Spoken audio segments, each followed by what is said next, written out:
The second day of jury deliberations is underway in the Brian Walshe murder trial. The Massachusetts man admits to dismembering and moving his wife's body, but denies killing her.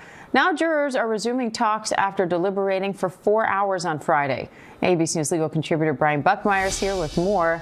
Hi, Brian. So last week, the judge instructed the jury that they are able to choose to convict on second-degree murder, too, not just the first-degree murder charge the prosecution had argued for. How does that change things for these deliberations?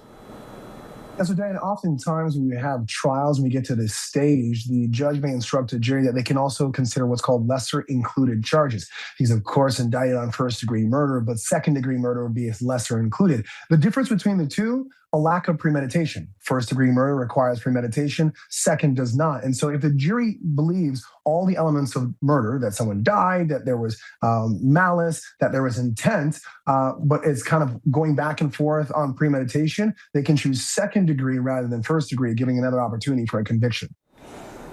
Now, Walshe's defense argued in closing that Anna suffered a sudden, unexplained death and that Brian disposed of her body out of fear that he would be blamed for her death.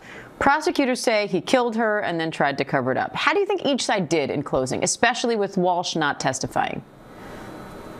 Walshe not testifying, I think, makes it very difficult because there's a lot of facts that you cannot argue. You cannot argue that Walshe woke up unexpectedly and found his wife there in the same thrust that he did in opening statements because he didn't testify to that. But I do think that it was interesting for both sides. The prosecution has a lot of circumstantial evidence. Why would you clean up the body? Why would you do all these searches? Why would you have a motive to kill? Well, you've got a life insurance policy. You've got an affair. There's a lot of reasons why Brian Walshe would either intend to kill Anna Walshe with premeditation or without. The defense makes some good points. It's a bad fact case, but they say, hey, if the Google searches are something to look at, why did he not search how to murder his wife? Why only to clean up? And they're admitting to the disposing of the body and fighting the murder. So good arguments on both sides. There's a reason why we're here Monday morning and there wasn't a verdict Friday when the jury first got the case.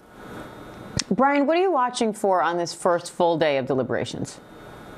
Notes. It's always about the notes. What are the jury members going to ask about? What are they going to look for clarification? What testimony do they want read back to them? It's reading tea leaves without a doubt, but those tea leaves can point to whether or not we're leaning towards a conviction or an acquittal. And of course, if you and I, Diane, are back here tomorrow morning, the longer this goes on, the quicker we could get to a hung jury. And that's another thing to look out to see what's going to happen.